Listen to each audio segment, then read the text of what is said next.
Hello and welcome, Mr. Janssen. My first question will start on the issue of cultural diplomacy. So Global Compact acts as a platform for the exchange of ideas and best practices, notably in the business world, but also takes into account human rights, labor, environment, and anti-corruption. Would you therefore consider that the use of cultural diplomacy is applicable to your organization, to Global Compact? Well, in a broader sense, certainly yes, because we are acting on the global level, and what we are having to do is to translate the rather complicated aspects and concepts of sustainability into the national context. So this translation needs quite a lot of diplomacy or cultural. Well, I'm looking for the German expression, but you have to be very culturally conscious that there are differences between cultures to communicate a globally binding set of principles. So yes, but I think the big challenge here is to come to a practical translation. What you mean by cultural diplomacy? Don't ask me now, please. I believe that we are doing it without calling it cultural diplomacy. Okay, thank you. What do you believe to be the most prominent trends in Germany today regarding practices of corporate social responsibility? Do you think there is much room for improvement? What can German companies learn from other nations? 3 questions. The most prominent trends, it's very difficult to say. What we see is that the concept of corporate social responsibility or sustainability for the private sector is gaining momentum on a broader scale. Quite a few years ago it was a niche market of companies who actively engaged in the concept of protecting human rights and looking into the labor laws, environment and so on. But it is out of this niche now that especially the big companies, but also the mid-sized companies, small and medium-sized enterprises are investing in sustainability issues without always calling it corporate social responsibility. They're doing quite a lot, which doesn't mean that there is no room for improvement. There are certain aspects, when we look at the pace of change, because when we talk about, well, looking at the global level, looking at climate change, we need major changes in the whole economic systems, and we are asking ourselves, is the changes fast enough to really mitigate, for example, climate change, or are we already in the process of adaptation? Because it's inevitable that it will happen already, and shift the focus. So I think bringing it to scale is a very big topic nowadays. We are not talking about what to do. I think most of the companies, or at least the people who should know what they should do, where are the things they could change. The thing is really to bridge the knowing-doing gap. What we can learn from other countries, it's always a difficult topic. We have a discussion between what is voluntary and what is compulsory and regulated. I think other companies or other countries are seeing this in a much, well, less strict way and more flexible when it comes to this. Otherwise, topic-wise, the push has to come more also from the government side, to setting the framework condition for sustainable development also in Germany. Okay, thank you. So one of Global Compact's 10 principles is dedicated to the protection and promotion of human rights by enterprises. So how is this respect for human rights regulated on such a large scale? Well, in fact, there are 2 of the principles are focusing on human rights, and if you look at the principles 3 to 6, they are concerning the labor standards. They also cover quite a large aspects of human rights. What we see is that in Germany itself, the basics of the human rights agenda are set in national law. So the companies, it's a compliance issue, are very strict and easy. Well, if you do not adhere to the basic principles of human rights enshrined in law, then you go to jail. It's that easy. I think the big challenges lay in the responsibility of companies for the supply chains.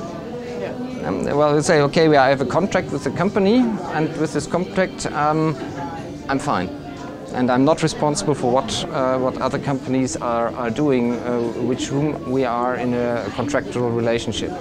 And this frontier or this barrier is breaking apart, so that companies become increasingly responsible for the behavior of their suppliers. So there is the need for supply chain due diligence increasingly. Yeah, I think this is the construction side just now. Okay. Coming to youth unemployment, since the onset of the economic crisis, has the UN Global Compact devised any specific policies geared at the issues of youth unemployment? Not that I know of. I know of that in a few severely or heavily affected countries, especially in Spain and maybe also in Greece. I don't know about Greece, that they try to bring up programs, especially addressing youth unemployment. But as I said in the discussion earlier on the podium, it's not so much an issue that companies can directly influence, because it's the framework conditions that has to be right. What we see is that not the UN Global Compact. Well, we are addressing the topic of diversity, but this does not directly address youth unemployment. Youth unemployment is a very big topic in Germany, or the other way around, that a lot of companies cannot get their hold on qualified workers and employees. But there is no, as far as I know, on the Global Compact, UN Global Compact level, a program that addresses youth unemployment. We see that it is a huge problem, also from the cultural aspects of and social adhesion things, but no. Okay. My question is on corporate cultural diplomacy. So corporate cultural diplomacy activities are privately funded programs which encourage the exchange of cultural practices and values, ultimately promoting intercultural dialogue and respect. And it covers a wide spectrum of diverse fields and stakeholders. So to what extent do you think private sector corporations should engage in corporate cultural diplomacy practices, and in what way does corporate social investment help to strengthen intercultural relations in our increasingly interdependent and mobile world? That was a very short question and much to the point. As I said before, I believe that especially big companies that have an international talent management system are applying instruments of cultural diplomacy already very thoroughly. This is what they do. It's already part of also of their balanced scorecard. This is how they manage diverse workforces, and they have to work on these topics.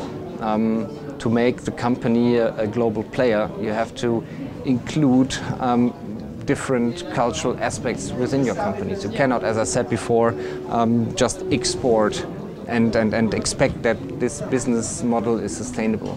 If you go into another country, if you go into another region, if you go into other cultural contexts, you have to be able to communicate on a meaningful and appropriate way with societies and your business partners in this context. And if you cannot do that, you will be, at least on the long run, out of business. So I think this is in professional HR, this is an important topic, talent management, what kind of people, what are the qualifications we need. It's not just the technical qualifications, it has to be to do with communication, it has to be languages, it has to be people who are, well, light on their feet when it comes to do business with other cultures. Corporate social investment. I don't even know what that means, it can mean quite a few things, right? Probably means funding for cultural activities, sponsoring events, cultural events. Okay, this is from my perspective. This is not my core business for the Global Compact, because we are focusing on changing the business models of companies, right, to make the thing more sustainable. When it comes to well, this is philanthropy with a certain goal, right? We want to, well, image of the company, but also do good in a certain way.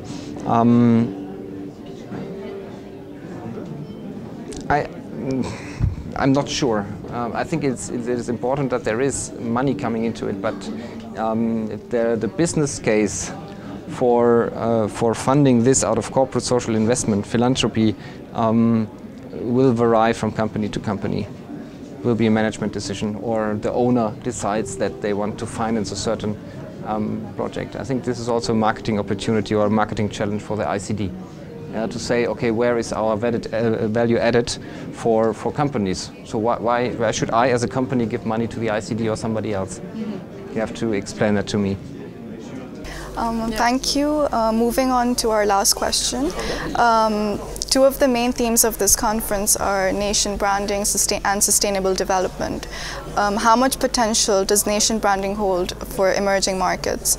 Also, do you believe that the use of nation branding can help overcome the economic downturn many European countries have suffered in recent years? No.